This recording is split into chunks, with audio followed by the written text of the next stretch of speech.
the sun and through the rain, the house is peacefully quiet.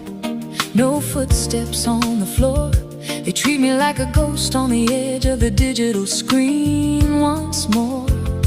A text might come at 10 o'clock, a picture of a cake, or maybe a rushed phone call that feels like a mistake. Not even Merry Christmas, because we're